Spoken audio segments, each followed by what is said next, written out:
What's up? So, I've been doing some marketplace horse trading lately. Bought a couple projects.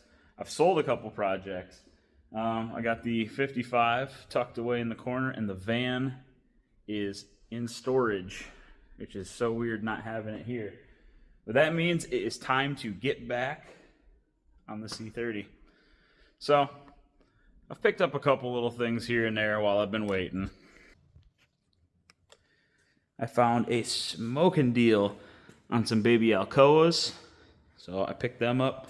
I haven't got them all mounted. I just need to see what the fronts, how they looked. Some block huggers, because I needed to get headers on this thing before I got it put back in, and I got the cab back on the lift. So tonight's project, because I'm getting a late start, is going to be this. Oops, knocking stuff over. Here we are. That is an AC compressor. It's a Sandin 508.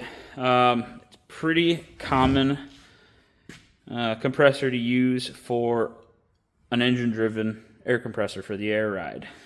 So, where's that? There it is.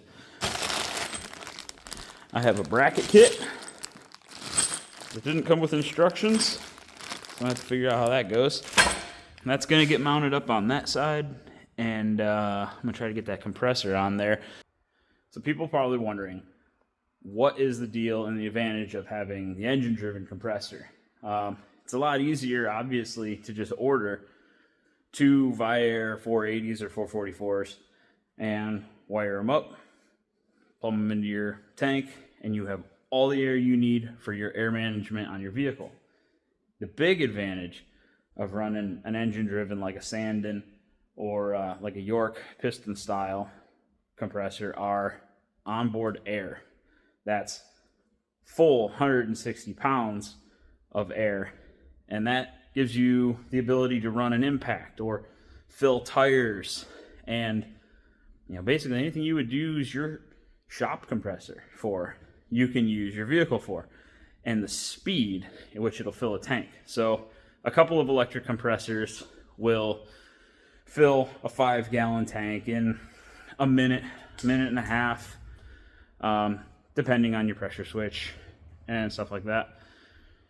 Whereas an engine-driven will take, I'm probably going to run 10-gallon air tank on this, and it's going to fill that from 100 to 160 in about 30 seconds. While I'm driving, you never have to listen to the brrr of electric compressors. So we're going to have to see what we got in the pack here. So this thing didn't come with any instructions. It's all laser cut stainless stuff, I guess. Oh yeah, it looks nice.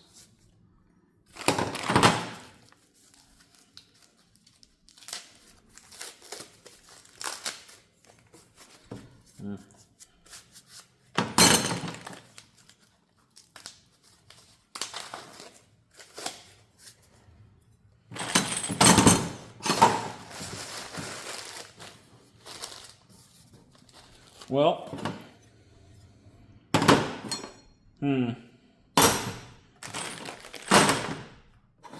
maybe I should consult the pictures from the guy's store that I bought it from. Okay, I think I have this figured out. So, water pump bolt out.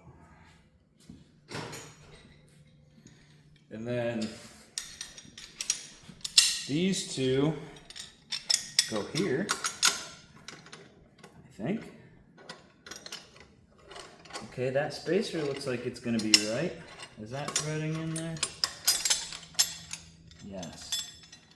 Yes. No. Yes. Come on. Catch a thread. What's going on in here? What's going on? Is this one not the right size? Am I wrong? Is this incorrect? Does it need tapped? Do I have to tap it? Do I seriously need to run a tap down it? Hold, please.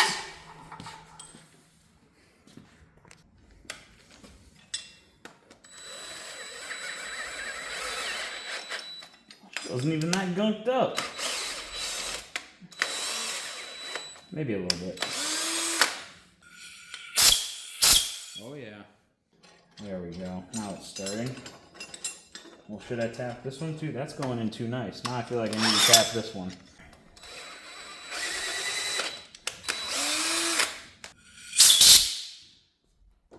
Just blow all the paint off the block while I'm at it. Okay, now this spacer. Another long bolt and this spacer. Ah, perfect. Okay, we're figuring this out now. This isn't as hard as I thought.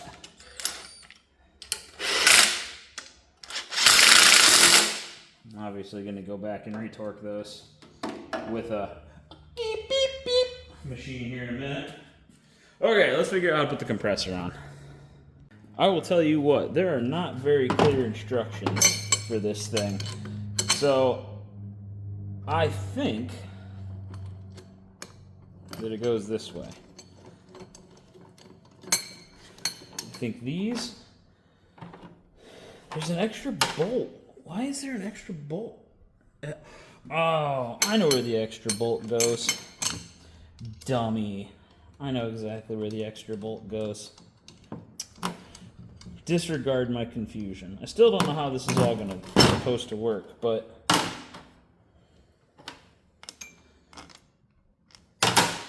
okay, I think I have it. It goes here, through this, through this, through this, like that. Okay, then I got a big long spacer. That's too long. That's too long. Is that one long enough? That's the one I need. Right there. And that goes this way. Correct? Yes. Well, now my adjuster bolt's not going to be long enough. So confusing. Why does this thing got to be so confusing? I hope it works. That'd be my luck. I do all this and it doesn't even work. Ah, perfect. Okay. Now I get it. All right, we got this. Look at this. Look how good this is going to be. This is going to be mint here in a second. Ready? Ready? Boom.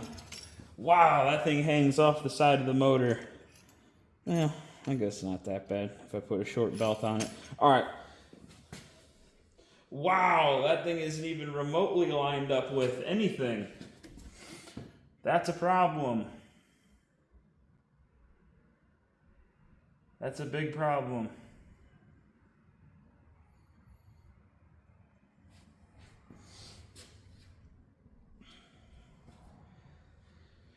Oh boy. Maybe it's because everything's loose. Maybe I should tighten everything. Let me show you my concerns. Here we go. Here's the concern. Ready?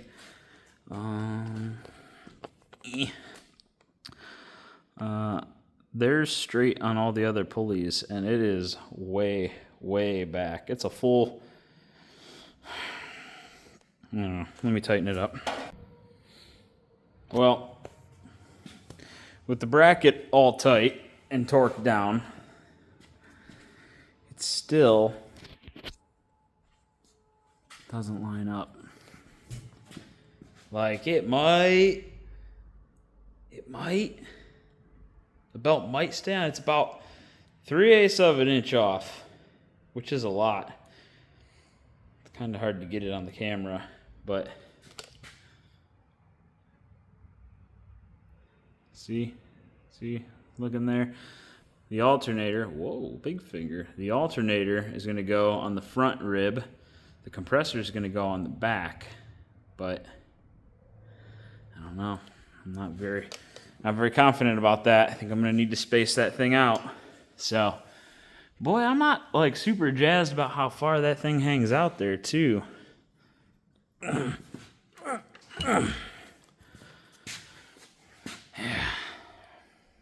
Damn it.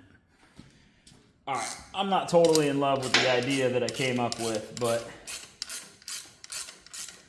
if it works out, that it works, and all I need is some longer hardware, then I guess it's what I'm gonna have to do. Oh man, oh, them bolts are pretty long. So I've got like 5/16 of an inch here of washers. And if I like how it sits, I can just cut some spacers. But it looks like I got enough for basically this. I was hoping maybe I could go a little bit thicker, but I also think leaving the compressor and dropping all the washers everywhere, I think the leaving the compressor attached is gonna fight me. Kinda heavy. Where'd my washer go? Come here. Alright. See if we can get this thing swung out of the way. Yes. Okay.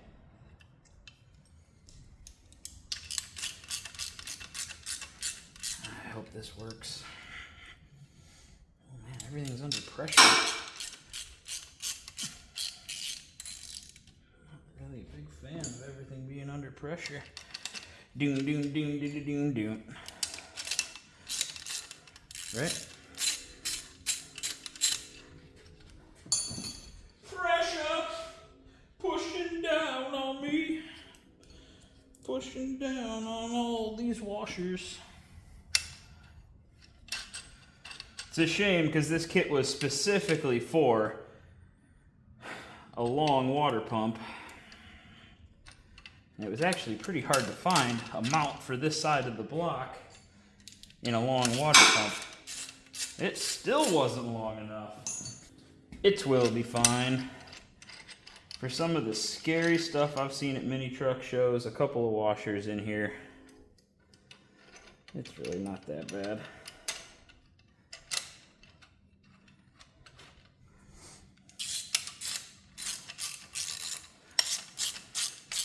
Whoa, whoa, whoa, whoa. The ratchet got out of control.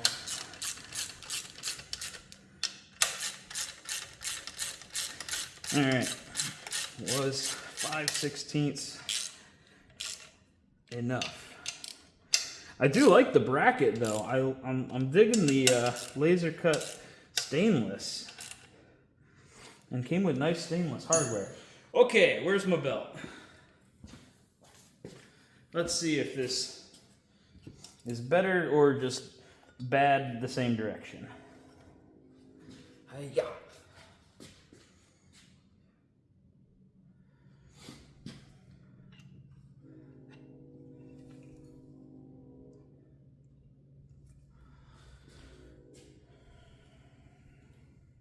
I actually don't hate that. Okay, I really don't hate that. That belt's pretty straight. You can usually tell, man, it's super hard to tell on camera. There you go, you can kind of see it. You see how there's a little bit of a after the pulley? It shows that we could come forward just a touch more. But I also noticed this pulley kind of pivots. Strange, like the belt seems to fit much better loose. And then it kind of wobbles when it gets tightened down. Or when it gets tightened up, I should say. So, I don't know. I think I'm going to run it. Obviously, we'll be taking it easy on the truck, you know, after it gets finished, built for the first time. We'll keep an eye on everything. I'm not going to go too far from home. So if it starts chucking belts, we know that we've got a problem to address. Cool. I'm pretty happy with how all that worked out. I wanted to get all the front drive stuff and the headers put on before the cab went back on because I knew nothing was going to fit. So tomorrow when I get out here, cab's going back on and we get to cut some inner fenders because there's no way that this thing's going to lay on the ground without it. Typically, these C10s, people will run like a 20 in the front with like a 40 series or a 35 series tire. It's like an overall height of 24 and a half, 25 inches, and those tires are 29 inches tall. So they are basically the same as running a semi wheel, a cut 22 with a 35 series tire. So we got a cut. These C10s are terrible. I mean, the hood hinges are going to be in the way. I'm going to lose the springs. I am more than likely going to have to get cowl mounted hinges, but we're going to try to save it as much as possible. I really don't want to buy some $500 hinges for, you know, that. Maybe we'll just put some gate hinges on it or something if it doesn't work. But either way, I'll be back out tomorrow. See you then.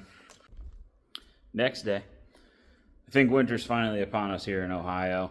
When I left for work today, it was like 58, and it's 36 now. So, got the wood burner cooking away, get this place warmed up a little bit. I gotta get the cab of this truck put back on the frame. Probably just gonna burn through that real quick. Y'all have seen me put the cab on and off this truck a couple times already. And I'll get back with you when we're gonna start making our cuts in the inner fenders.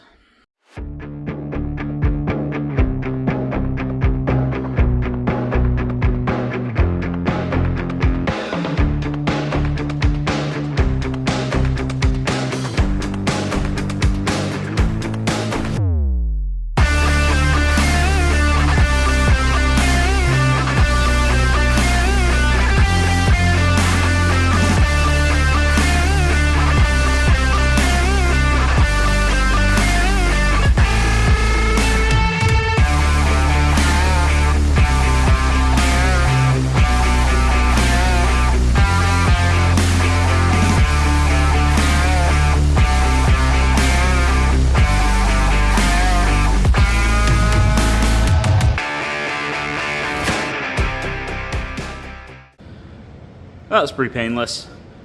Figures.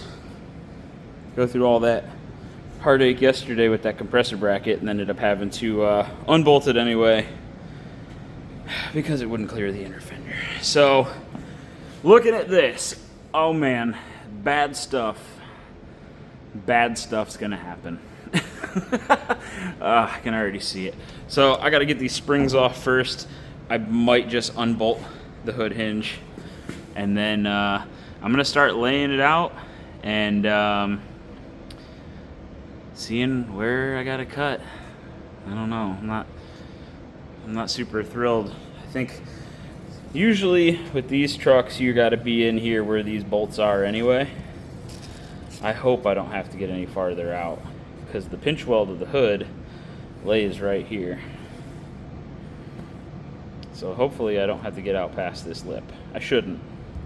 But we'll see. Taking these hood springs off is one of the most dangerous things in the world. We're ready.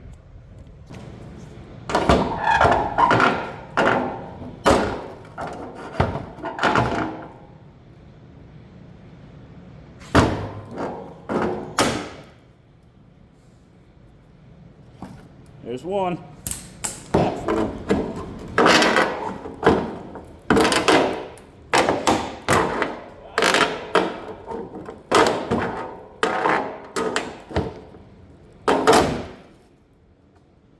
There's two. I'm a little nervous to air this thing out because I feel like it's not going to go down very far before we're hitting. Here we go.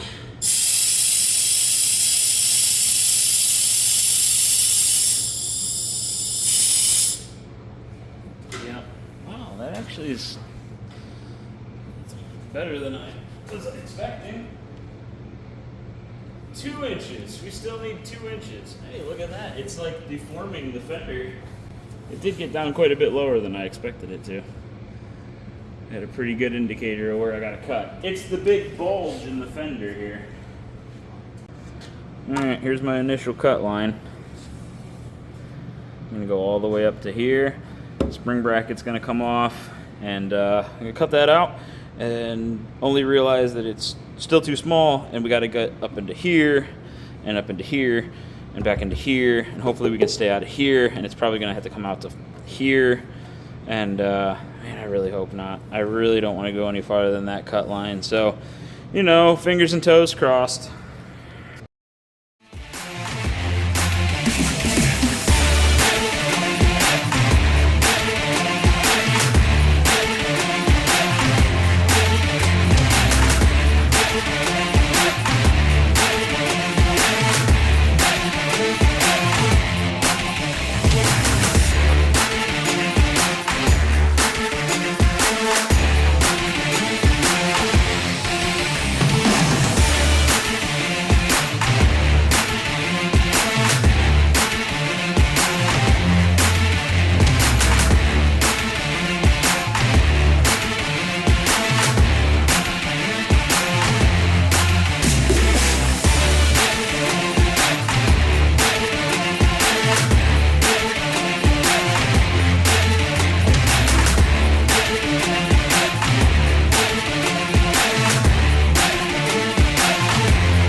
Okay, now let's see how much it comes through. I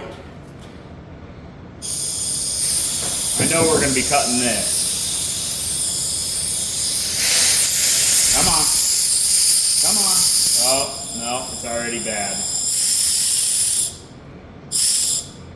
It's not good.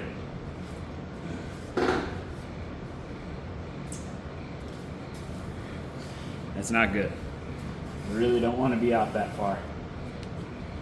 What can I do to fix this? I may sneak in there. You probably can't see it, but I may sneak in there and take all the camber adjustment washers out. I got about 1/4 of an inch on this side, probably about the same on the other. Yeah, same on this side. I wonder if 1/4 inch is going to get me what I need. So that's not going to work. I forgot that when I set this thing up at ride height, I had the correct amount of shims in there so that this thing had 0 camber at ride height. So luckily, what looks like is going to happen is this thing's going to start pulling a lot of camber as soon as the tire gets into the fender right there. So I am just going to trim, lower it a little bit, trim, lower it a little bit, trim, lower it a little bit. If I got a clearance the inside of the hood, then whatever. We're definitely going to be into here and probably here. But whatever, start chopping.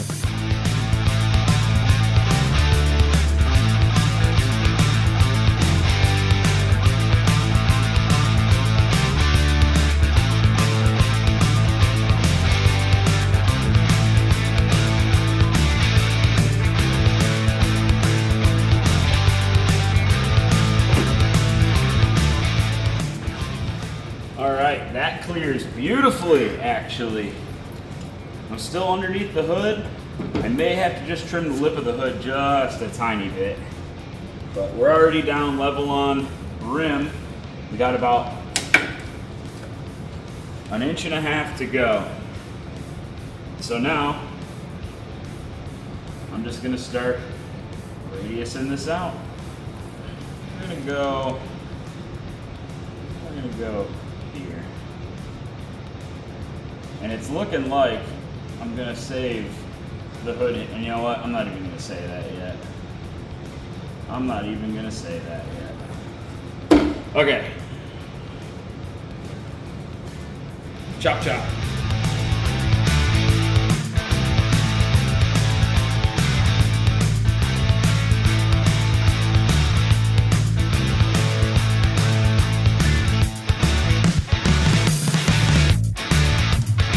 One more try. I think we're going to be close. Oh, come on. Get on the ground. Oh, that's perfect.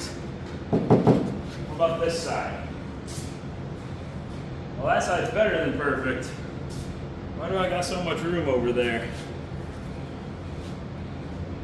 Maybe not. Oh, that's awesome. Look at that. That is perfect. I'm gonna trim a little bit out of back here, and I'm gonna probably give myself a little bit more room across the top there. This side, the inner fender was in pretty bad shape. A lot of rust right there. But I'm gonna open up this front a little bit so it can match kind of back here and clean up that. Maybe I can just grind that rust hole out of there. I don't know. But, yep, clean up a little bit. And I gotta get the back off those wheel dollies because it's not laying very nicely. It's still up in the back. Then I'm gonna throw the hood on it. Well, before I can show you the final product, we had a casualty in the shop tonight. Let's have a moment of silence for this DeWalt grinder. Poor little guy. He had such a good life. And he just lit on fire in my hand. It's still really, really hot. Okay, that's enough. Check. Bam! Oh, baby. Woo-hoo-hoo-hoo-hoo. Oh. I have no words. That thing's awesome.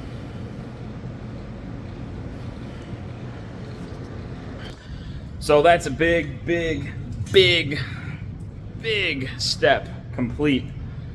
And honestly, it's probably like a big motivator for me, because when you see just a frame get built, you're like, man, that's pretty cool, it's laying on the ground. But when the body's on it, and the body is laying, well, frame lays on the ground, the body doesn't lay on the ground. But when it's laying on the ground, man, that's exciting. So, I still have everything to do to this. I have to finish the rear suspension. I got to build a panhard bar, mount shocks all the way around, build the bed, get the engine running. I think that's going to be my next thing that I have to get done. I got the headers in, so really I just need to throw this thing up on the lift, and I'm at least going to make exhaust to the back of the cab. That way I can start it. I don't really know where I'm going to route it yet, where I'm going to like it. So, yeah. Oh, this thing's sweet. I'm pretty stoked about how this is turning out. So yeah, I'm gonna keep plugging away at this thing. Maybe I'll try to get the motor or the exhaust built this week. And, well, what day is it? Well, whatever.